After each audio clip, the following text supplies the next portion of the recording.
여러분 안녕하십니까? 김현민 기자님과 더불어 이야기 나누는 원투펀치 TMF 투머치 풋볼. 저희 두 번째 코너는 약간 그 시의성이 없어야 됩니다. 네, 아무래도 첫 번째 코너보다는 릴리스 시점이 좀 늦거든요. 어떤 이야기를 들려드리느냐?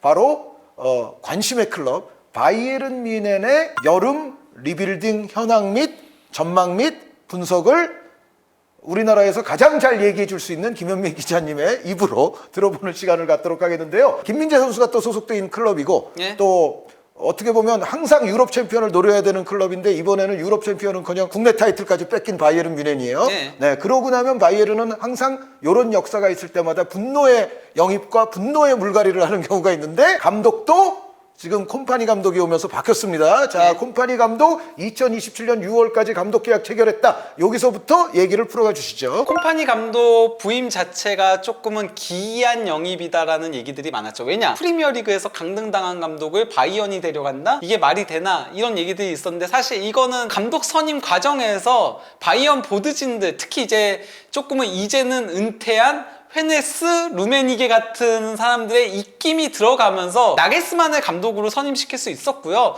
그리고 랑닉도 선임시킬 수 있었고요. 투에도 남을 수 있었거든요. 헤네스나 루메니게가 나 얘네 마음에 안 드는데 이런 얘기했다가 협상의 사인까지 앞둔 시점에서 어그러진 것들이 많았었거든요. 네. 데려올 수 있는 감독이 없어진 가운데 그래도 콤파니가 바이언 보드진들이 조금은 높게 사는 그런 부분들이 있었고 뭐 그런 것들이 있다 보니까 이제 선임하게 된 건데요. 티 애슬레틱에서 콤파니 감독 선임 가능했던 4가지 이유에 대해서 설명을 했는데 바이언 보드진들이 콤파니를 굉장히 오랜 기간 지켜봤었대요. 지르크제가 이제 그 안더레흐트에서 임대로 뛰었을 때 맹활약을 펼쳤잖아요. 그때 감독이 콤파니였거든요. 그래서 그때부터 이미 콤파니를 지켜봤다라고 하고 그리고 이제 번리 수뇌부들은 바이언이 콤파니를 원한다라고 했을 때 이거를 진지하게 생각을 안 했대요. 아이 설마 뭐. 예. 에이 아니겠지 하면서 그랬다가 바이언이 데려가가지고 위약금 지불해가지고 그래서 화들짝 놀래서 대응이 늦었다. 네. 이런 것도 있는데다가 콤파니 감독이 과르디올라 감독의 이제 지도를 받았잖아요. 그리고 과르디올라 감독이 콤파니에 대한 칭찬을 굉장히 많이 했었거든요. 차기 맨시티 감독이다라고 얘기까지 했었고 과르디올라 감독하고 루메니게 헤네스하고 굉장히 친해요. 그래서 사적으로 연락을 굉장히 많이 주고받는데 네. 얘기를 했겠죠. 좋은 말을 많이 했겠죠. 콤파니가 함부르크에서 선수 경력을 시작하다시피 했잖아요. 안더레이트에서 언어 문제가 또 없다. 그러니까 언어를 잘하니까 그런 문제도 없는 데다가 바이언 선수단한테는 이걸 얘기하지 않고 진행을 한 거라고 해요. 일단 부임시키고 나서 바이언 선수단의 평가도 상당히 좋은 편에 속한다라고 합니다. 네, 어쨌든 선수단에게 미리 뭐 물어보거나 하진 않았다. 네, 콤파니의 감독 커리어를 놓고 보면요, 안더레흐트부터 시작을 해가지고 원래 선수 겸 감독으로 시작을 했었죠. 안더레흐트에서 이제 뭐 첫 시즌은 선수까지 하다 보니까 안 좋았지만은 그 다음부터는 그래도 점점 더 성적을 끌어올리면서 이때 안더레흐트가 예전의 안더레흐트는 아니었거든요. 그렇죠. 그런 가운데 번리 맞자마자 챔피언십에서 기록적인 성적을 내면서 승격에 성공을 했고 하지만 이번 시즌 바로 이제 강등이 됐었는데요. 컵 대회에서도 뭐 나름 그래도 벨기에컵에서 결승까지 올라가긴 했습니다. 마지막 시즌에는. 콤파니 감독 같은 경우는 일단 번리 구단 역사상 최초로 승점 100점 이상을 기록을 했습니다. 네, 챔피언십에서. 아주 각광을 받았었죠. 챔피언십 역대 최단 경기 승격을 확정 짓기도 했어요. 그 7경기 남기고 승격을 확정을 지었던 거였거든요. 그래서 제2의 펩 아니냐 막 이런 얘기들까지 그리고 번리가 챔피언십의 맨시티다 이런 얘기도 나왔었거든요. 네, 플레잉 스타일 자체가 이제 점유율에 기반한 아주 공격적인 축구. 11명의 선수가 떠나고 20명의 새로운 선수가 합류하는 등 변화의 폭이 컸어요. 거기다가 번리 선수들이 다 어린 선수들이었어요. 그걸 갖고 성공을 시켰다. 근데 그게 또 이제 프리미어리그에서의 실패로 이어졌죠. 챔피언십에서의 아무리 최강팀이라고 하더라도 프리미어리그에서는 최하위 전력인 거거든요. 그런 팀을 가지고 공격적인 축구를 하다 보니까 결국은 계란으로 바위치기가 됐고 프리미어리그에 승격하면은 프리미어리그 검증된 선수들을 대부분 영입을 해요. 근데 콤파니 감독은 20세 초반에 아니면 10대 어린 선수들, 유망주들만 영입을 했거든요. 네. 그리고 그 선수들을 중용을 했는데 경험 부족을 드러낸 거죠. 콤파니 감독의 세부 스탯, 이거는 이제 챔피언십 시절이긴 해요. 왜냐? 프리미어리그에서는 뭐 워낙 팀 성적이 안 좋았으니까 다 지표들이 낮으니까 바이언은 지배하는 팀이잖아요. 그러니까 이 지배하는 팀을 지도했을 때 어떤 모습을 보여줄까? 챔피언십 기록을 오히려 갖고 오신 거죠, 그래서. 그렇죠. 네. 그것 때문에 그렇게 가져온 건데요. 압박 지표 상당히 높죠. 90분당 패스 많고 패스 성공률 높고 키 패스도 높은 편이고 점유율도 상당히 높고 기대 도움 높은 지역에서의 압박 성공률까지도 다 높습니다. 이런 부분들은 높은 반면에 슈팅은 조금 자제하는 편이긴 하고 페널티 박스 안으로의 진입도 조금 자제하는 편이고요. 크로스도 많이 시도하진 않아요. 크로스보다는 안에서 썰어 들어가는 플레이들을 상당히 많이 한다라고 할 수 있겠죠. 그리고 리커버리가 좀 적은 편이긴 해요. 저거는 혹시 강팀이니까 좀 적게 나타나는 거 아닐까요? 그래도 강팀들도 리커버리는 좀 많이 하거든요. 상대한테 기대 득점을 허용하는 슈팅이 적은 거 이거는 좋은 거죠. 네, 저거는 적은 게 당연하다고 예. 생각이 돼요. 콤파니 감독이 선호하는 포메이션은 기본적으로는 4-2-3-1입니다. 이걸 가장 많이 쓰고요. 4-3-3, 4-1-4-1을 쓰는데 뭐 4-3-3과 4-1-4-1은 크게 다른 포메이션은 아니라고 할 수 있죠. 기본적으로는 삼각대형을 그리는 걸 좋아하고 또 이제 그 3백 운영을 좋아하는데요. 공격할 때는 3-2-4-1로 전환을 많이 합니다. 네, 그리고 요게 유명하죠. 예, 골키퍼까지도 필드 플레이어화 한다라고 하죠. 그러면서 3-2 빌드업을 기본적으로 가져가죠. 또 이제 윙 한 명은 좁혀서 들어와가지고 3-2-4-1 구조를 기본적으로 가져갑니다. 그러면은 무시알라는 어쨌건 공격형 미드필더 역할까지 수행할 수 있는 선수니까 중앙까지 오고, 그리고 사실상 알폰소 데이비스와 사네가 좌우 측면 공격을 책임지는 거나 마찬가지인 거죠. 4명이 박스로 중원을 강하게 구성을 하면서 상대한테 소유권을 최대한 허용하지 않는 에어싸는 형태를 많이 하고 빌드업도 3명이 안정적으로 가져가는 형태를 한다라고 볼 수 있는 거죠. 자, 근데 이토 히로키 선수와 계약을 했습니다. 네. 네. 이토 히로키 선수 영입은 급작스럽게 이루어지긴 했어요. 이게 그러니까 독일 현지 기자들도 다 놀랬어요. 아, 그 정도였어요? 예, 그러니까 보도 나오고 하루 만에 영입이 됐는데 그 전까지 루머조차 없었거든요. 콤파니 감독이 3위 빌드업을 좋아하고 왼쪽 센터백에 왼발잡이를 선호한다. 레비코릴이라던가 아니면은 나다나키 같은 선수들을 영입을 하려고 한다는 얘기들이 있었어요. 그 선수들 특징이 다 왼발잡이 센터백에 왼쪽 센터백과 왼쪽 풀백을 동시에 소화하는 선수거든요. 이토 히로키가 딱 그 프로필에 맞는 선수인 거죠. 이런 선수 영입을 할 거라는 보도들이 있었는데 그럼에도 보완이 잘 되면서 이적설 뜨자마자 바로 하루 만에 영입이 됐고 계약 기간은 2028년 6월까지입니다. 많은 또 국내 축구 팬 여러분들께서 이제 궁금해하시는 대목은 역시 이토 히로키 선수가 왔을 때 김민재 선수의 앞날은 어찌 될 것인가? 네. 요거에 대해서 이제 좀 설명을 해주셔야 될 것 같아요. 이토 히로키가 어떤 선수인지 얘기를 하자면요, 이 선수 뭐 왼쪽 풀백과 왼쪽 센터백을 동시에 그것도 아주 자연스럽게 소화할 수 있는 선수입니다. 물론 뭐 왼쪽 풀백으로 뛸 때는 그렇게 높은 진영까지 오버래핑해 가진 않아요. 아주 공격적이라고 보기는 어렵죠. 네, 하지만은 워낙 킥이 좋아가지고 크로스 제공 능력도 상당히 좋은 편이고요. 그리고 또 이제 왼쪽 센터백 역할도 상당히 잘 수행을 하는데 볼을 키핑하거나 패스라던가 이런 능력들이 굉장히 좋고 집중력이 좋아서 실수도 적긴 해요. 이 선수가 센터백으로서 치명적인 단점이 있다면은 몸싸움을 좀 꺼려해요. 예. 그래서 높이에 약점이 있어요. 키가 작진 않음에도 높이에는 떨어지고 태클도 잘 하지 않아요. 볼을 이쁘게 차는 센터백에 가깝다라고 할 수 있죠. 네, 그러니까 제공권 경합 능력 그리고 볼 경합의 어떤 적극성 이런 부분들은 좀 떨어진다. 예, 제가 봤을 때 이 선수를 베스트로 활용하는 거는 백스리 포메이션에 활용하는 거라고 보고 있죠. 바이언이 콤파니 감독이 한쪽 풀백을 좁혀서 세우거나 그냥 3백 형태를 아예 가져가거나 3백으로 가거나. 빌드업을 네. 그렇게 가는 구조를 선호하니까 여기에 이토 히로키가 그러면 왼쪽 풀백에 나와서 좁혀서거나 좁히거나 아니면 3백일 예. 때 왼쪽 센터백에 쓰거나. 이게 되는 건 거죠. 김민재 선수의 더 큰 경쟁자가 될 수 있는 선수는 히로키보다는 현재 그 레버쿠젠 센터백인 타 영입도 동시에 추진을 하고 있다라고 하거든요. 타 선수 영입이 꽤 유력한 것처럼 많이 보도가 되더라고요. 타는 바이언 이적의 합의를 본 상태라고 해요. 문제는 레버쿠젠이 이적료를 더 올려라, 이래서 합의가 이루어지지 않고 있는데 타는 레버쿠젠이 이적을 허용하지 않는다면 내년 여름에 프리로 나가겠다. 네. 레버쿠젠 선수들이 대부분 계약 기간이 길게 잡혀 있어요. 하지만 유일한 예외가 타였는데 예. 그 타가 지금 떠나려고 하고 있는 거죠. 그래서 지금 현재까지는 협상 중에 있는 상태입니다. 타 영입에 실패할 시에는 코릴 영입, 원래도 코릴 영입을 시도를 했었거든요. 예. 만약에 코릴이 왔으면 이토 히로키가 오지 않았을 거예요. 하지만은 타가 영입이 안 될 경우에는 다시 코릴 영입을 추진할 가능성이 있다라고 얘기가 나오고 있는 거죠. 그러면 왼쪽 풀백으로 영입한 거 아니야? 이런 얘기들도 많이 하거든요.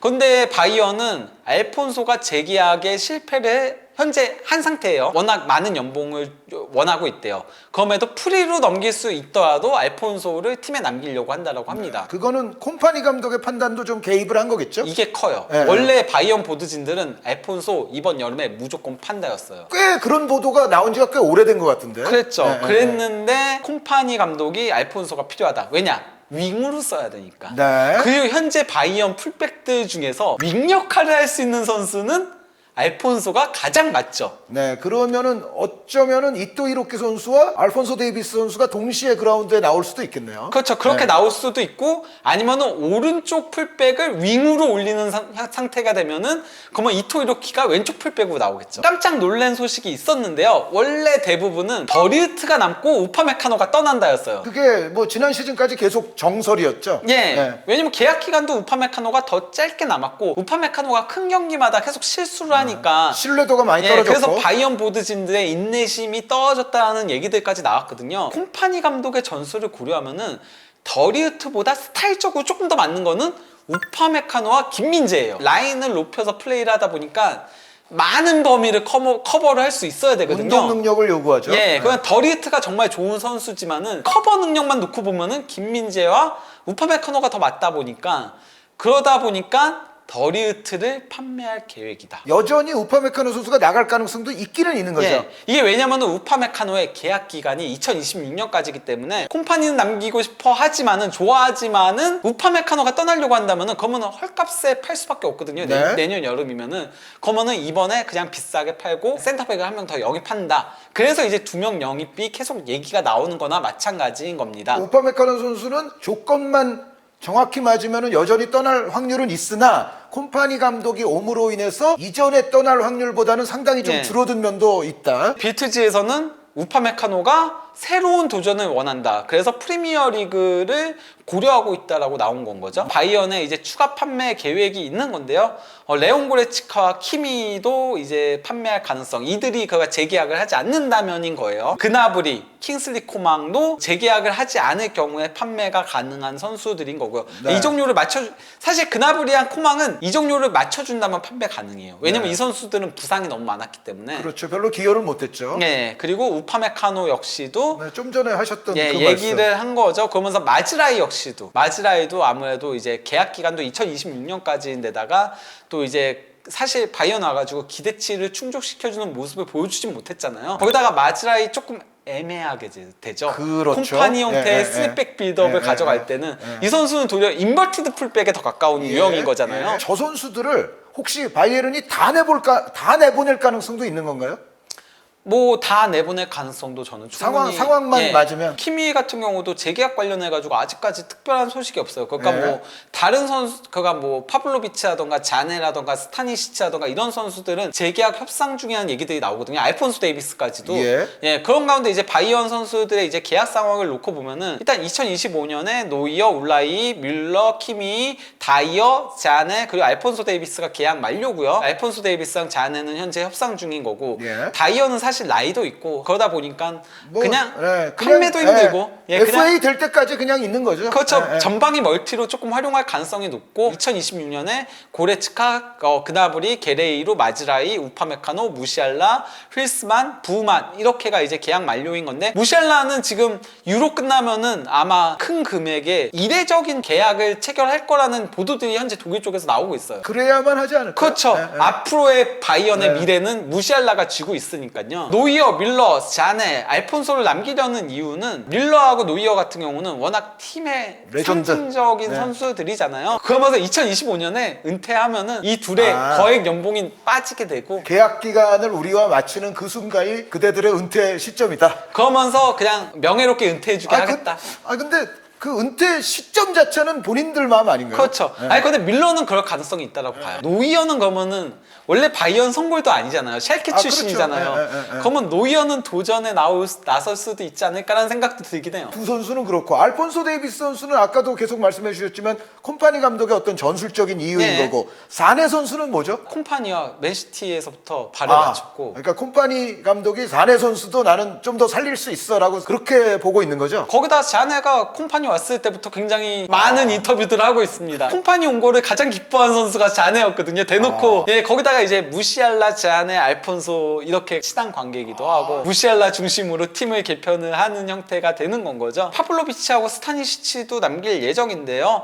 그러면서 이제 재계약 상당히 연봉을 올려서 왜냐면 이 선수들이 유스 출신이어가지고 연봉이 낮거든요. 재계약을 할 거란 보도가 나왔는데 그러고 나서 파블로비치 바로 2029년까지 그 외에 바이언이 어쨌건 간에 코만, 그나브리 이런 선수들도 나가고 만약에 고레츠카, 키미까지 나가고 한다면은 보강이 많이 이루어져야 되잖아요. 네, 측면도 필요하고 중앙 미드필드도 필요하고. 사비 시몬스 영입 얘기가 나오는 거예요. 사비 시몬스 같은 경우는 일단은 바이언은 임대로 데려오려고 하는데요. 파리 생제맹이 사비 시몬스랑 재계약할 때 잘못했어요. 선수가 본인의 그걸 거치를 결정할 수 있게 했다라고 하더라고요. 그래요? 그 예. 정도의 파워를 선수에게 줬다고요? 사비 시몬스가 파리 생제맹은 남기고 싶어 하지만은 임대를 떠나고 싶어 한대요. 가장 원하는 건 바르셀로나 임대라고 하거든요. 이게 그러니까 바이언이 사비 시몬스를 임대로 데려오려는 이유도 에벨이 라이프치히 단장이었잖아요. 예. 시몬스의 계약 과정을 잘 알고 있다라고 현재 그러니까 독일 쪽에서 보도들이 다 나오고 그 있어요. 얘기는 선수만 잘 설득해서 선수가 선택하면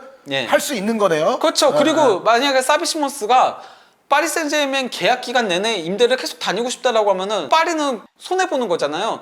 그러면은 당장 팔려고 할 수도 있는데 당장 팔려고 하지 않는 이유가 있대요. 이건 레키프에 나온 내용인 건데요. 2025년 1월 이전에 시몬스가 이적을 하게 되면은 PSV로 가야 될 돈이 많아지는군요. 세론 조항이 있어서 손해를 보게 된다는 거죠. 파리 생제르맹이.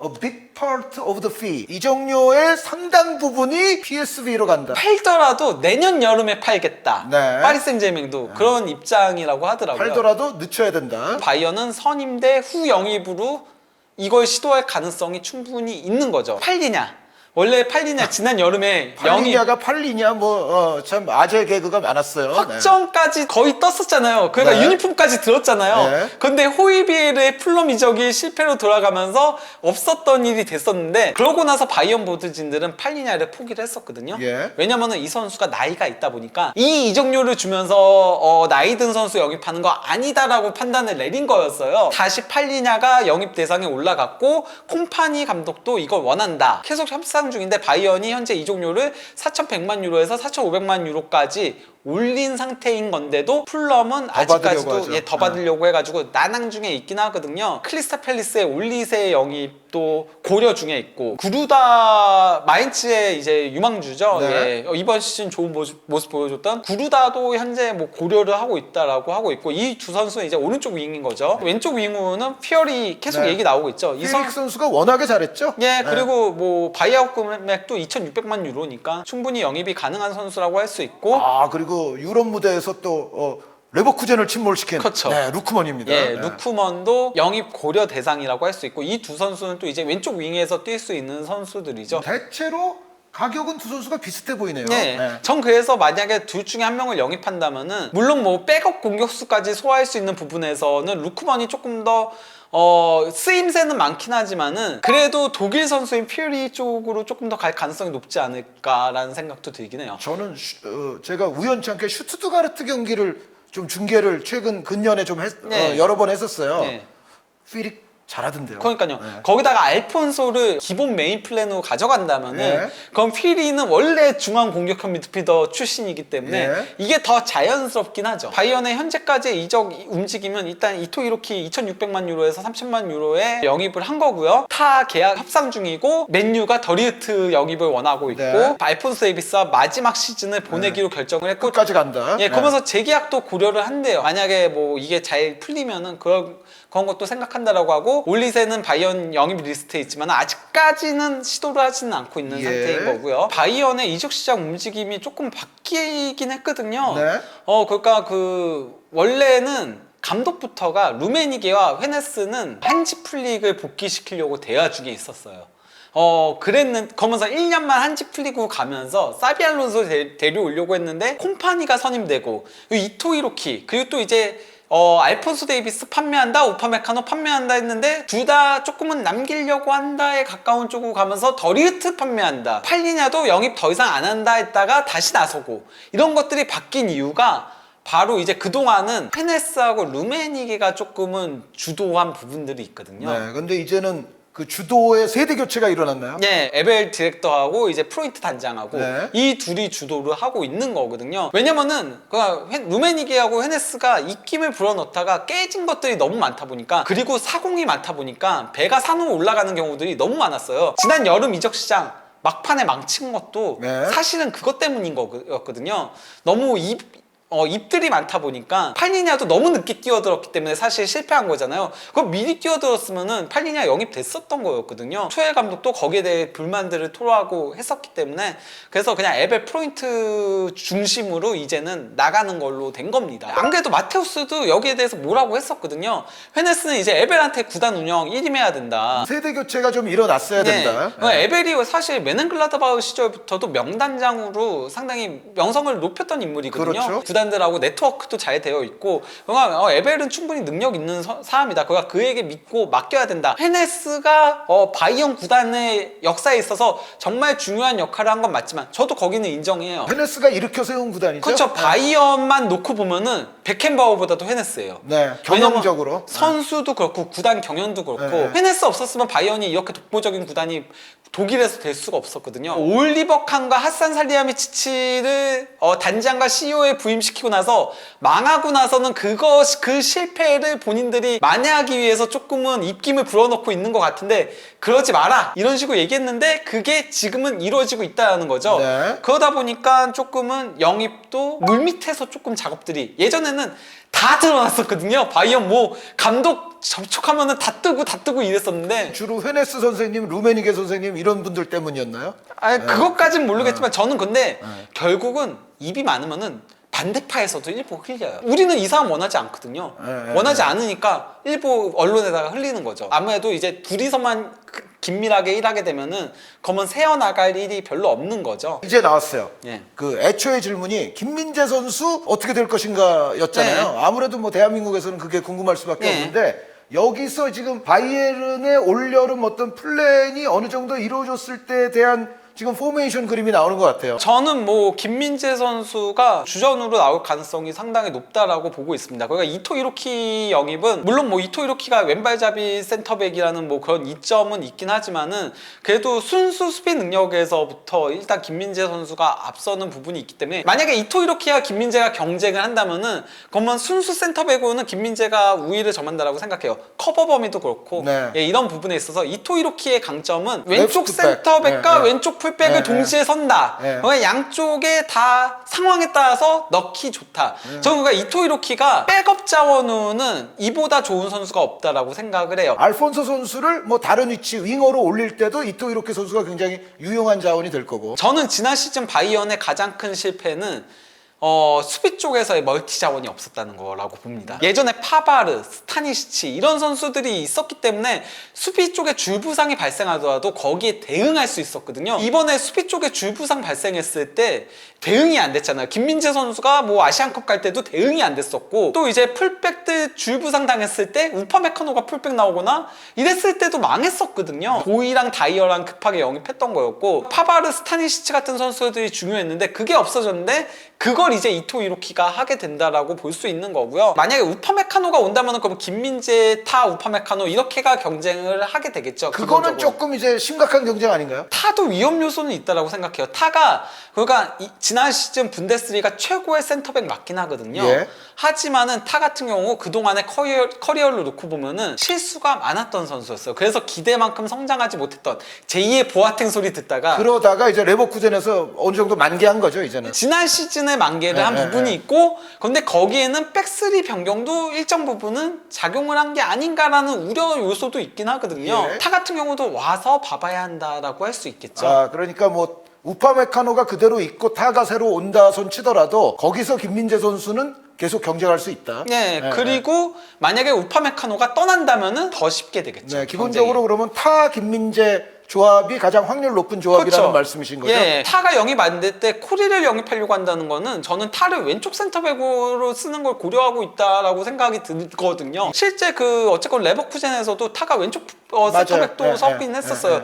독일 대표팀에서도 왼쪽 센터백으로 예, 나오고 예, 있잖아요. 예, 지금 예. 리디거가 오른쪽으로 나오고 있고 김민재와 우파메카노가 오른쪽 센터백을 놓고 경쟁하는 가운데 우파메카노가 잔류하지 않는다면은 그러면 다이어랑 경쟁인 건데 다이어는 사실 콤파니 전술에는 가장 피해자가 될 가능성이 높죠. 물론 이제 다이어 선수도 이제 뭐 로테이션이나 쓰임새가 있기는 그렇죠. 하겠죠. 예, 뭐 그가 오른쪽 풀백도 설 수 있고 어떻게 보면은 이제 백스리 운영을 오른쪽으로 할 때는 그러면 다이어가 오른쪽에 설 수 있는 거거든요. 투에도 원래는 라인 높여서 플레이 하려고 했고 그러면서 공격적인 축구를 하려고 했으나 김민재가 아시안컵 가 있는 동안 우파메카노까지 부상이니까 더리우트 다이어 썼는데 이게 잘 돼서 그대로 갔던 케이스가 있어요. 콤파니의 본래 구상에는 김민재가 더 앞선다라는 건 거죠. 여태까지 말씀해주신 많은 선수들의 이름이 지금 들어가 있는데 물론 이제 바이에른이 진짜로 이 선수들을 다 데려올지 그거는 좀 두고 봐야 될 것 그렇죠. 같긴 해요. 근데 예. 어느 정도는 이제 선수들을 데려온다고 치면 지금 김현민 기자님이 지금 어느 정도 콤파니 감독이 이제 내세울 수 있는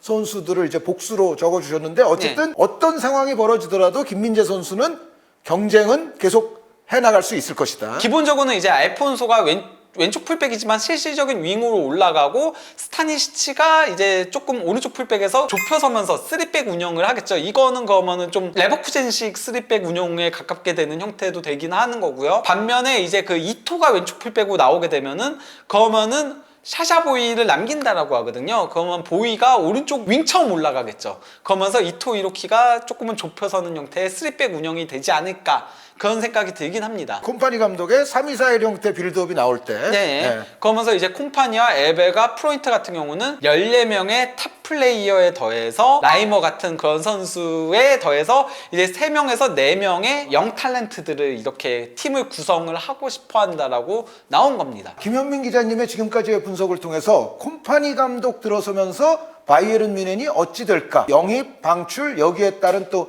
김민재 선수의 미래는 어찌 될까? 많은 분들이 이제 궁금하셨을 것 같은데요. 마지막 뭐 바이에른 이번 여름 뭐 어쨌든 좀 격동의 여름이 될 것 같은데 실제로는 몇 % 정도 나가고 들어오고 요게 적중될 것 같으세요? 요대로 될 가능성은 50%도 쉽지 않지 않을까요? 이렇게 대거 바꾸는 게 말처럼은 쉽지 않잖아요. 이적 시장에서 뭐 이렇게 말들은 많아도 항상 그게 다 이루어지는 것과는 거리가 멀다. 네, 그래도 뭐 기본적으로 타는 영입이 좀 될 가능성이 높아 보이고요. 팔리냐도 그래도 좀 될 가능성이 높아 보이지 않을까. 크게 이 두 영입은 어쨌건 크게 차이가 나는 건 아니니까 에벨 디렉터가 그 이토 이로키 영입하는 걸 보면서는 좀 놀랐어요. 아주 그러니까 신속하고 빠르게 그리고 비밀리에 비밀리에 이렇게 하는 거 보면서 설령 이 선수들이 안 되더라도 괜찮은 선수들을 데려올 수 있지 않을까. 플랜 B를 플랜 B는 조금 대놓지 않고 하는 것 같은 느낌이 들긴 하거든요. 결국은 콤파니 감독이 어쨌건 간에 B클럽을 맡은 건 처음인 거잖아요. 번리에서의 실패 때문에 콤파니가 실패한다라고 보진 않아요. 왜냐면은 도리어 콤파니의 전술적인 접근법이라던가 이거는 강팀에 어울리죠? 강팀에 더 어울리고 콤파니가 워낙 리더십이 많은 감독의 선수로 유명했잖아요. 실제 프리미어 리그에서 유일하게 100경기 이상을 소화한 주장이에요. 콤파니가 워낙 리더십도 좋았던 걸로 유명하니까 그래서 선수들을 잘 운영은 할 수 있을 것 같긴 해요. 아무리 스타 플레이어들이더라도 B클럽을 맡아본 적은 없다 보니까 이런 중압감에서의 이겨낼 수 있을지의 여부들 이런 것들이 조금은 우려되는 부분들이 있는 거죠. 콤파니 감독이 플랜 A는 보여줬지만 플랜 B의 부족도 조금은 드러내긴 했었거든요. 그래서 조금은 슬럼슬이라는 얘기도 많았어요. 지적이 있긴 했어요. 그렇기 때문에 그 부분이 조금은 우려된다라고 할 수는 있겠습니다. 아직은 어쨌든 가능성과 우려를 다 조금씩 갖고 있다라고 생각하면 될 것 같고요. 콤파니 감독과 바이에른 뮌헨이 이루어가게 될 올여름의 바이에른의 변화. 그리고 바이에른은 대한민국에 또 옵니다. 대한민국에서 이 변화된 바이에른을 아마 우리가 또 직접 볼 수 있을 것도 같은데 오늘 김현민 기자님과 더불어 이야기 나눠본 바이에른 뮌헨 올여름 어떻게 될까? 또 김민재 선수 그 아래서 어떻게 될까? 이 주제로서 오늘 김현민 기자님의 원투펀치 TMF 투머치 풋볼을 마치겠습니다. 여러분 대단히 감사합니다.